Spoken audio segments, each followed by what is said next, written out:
Inspirational story about power of silence इन हिंदी। एक दिन की बात है। एक किसान अपने खेत के पास स्थित अनाज की कोठी में काम कर रहा था।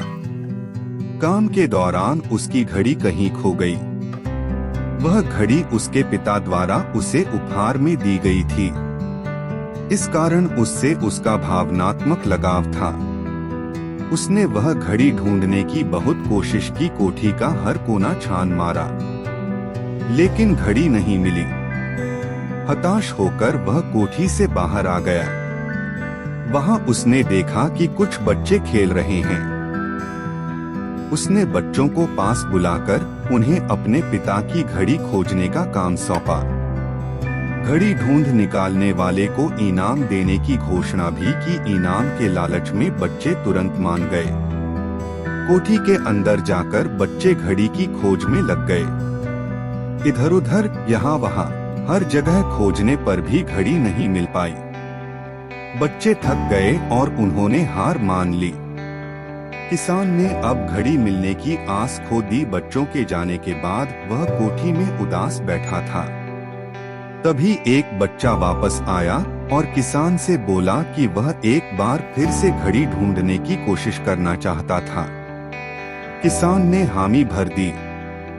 बच्चा कोठी के भीतर गया और कुछ ही देर में बाहर आ गया। उसके हाथ में किसान की घड़ी थी। जब किसान ने वह घड़ी देखी तो बहुत खुश हुआ। उसे आश्चर्य हुआ कि जिस घड़ी को ढूंढने में सब नाकामयाब रहे, उसे उस बच्चे ने कैसे ढूंढ निकाला। पूछने पर बच्चे ने बताया कि कोठी के भीतर जाकर वह चुपचाप एक जगह खड़ा हो गया और सुनने लगा। शांति में उसे घड़ी की टिक टिक की आवाज सुनाई पड़ी और उस आवाज की दिशा में खोजने पर उसे वह घड़ी मिल गई। किसान ने बच्चे को शाबाशी दी और इनाम देकर विदा किया।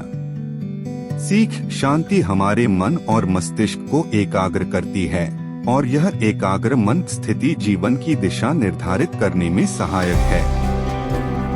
इसलिए दिन भर में कुछ समय हमें अवश्य निकलना चाहिए जब हम शांति से बैठकर मनन कर सकें। अन्यथा शोरगुल भरी इस दुनिया में हम उलझकर रह जाएंगे।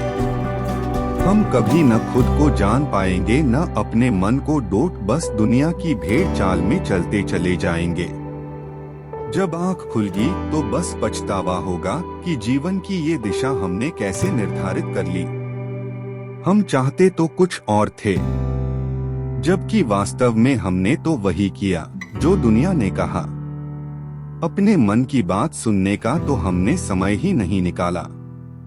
फ्रेंड्स, आपको ये inspirational story about power of silence इन हिंदी कैसी लगी? आप अपने कमेंट्स के द्वारा हमें अवश्य बताएं। ये हिंदी स्टोरी पसंद आने पर लाइक और शेयर करें। ऐसी ही और मोटिवेशनल स्टोरी पढ़ने के लिए हमें सब्सक्राइब कर लें। थैंक्स।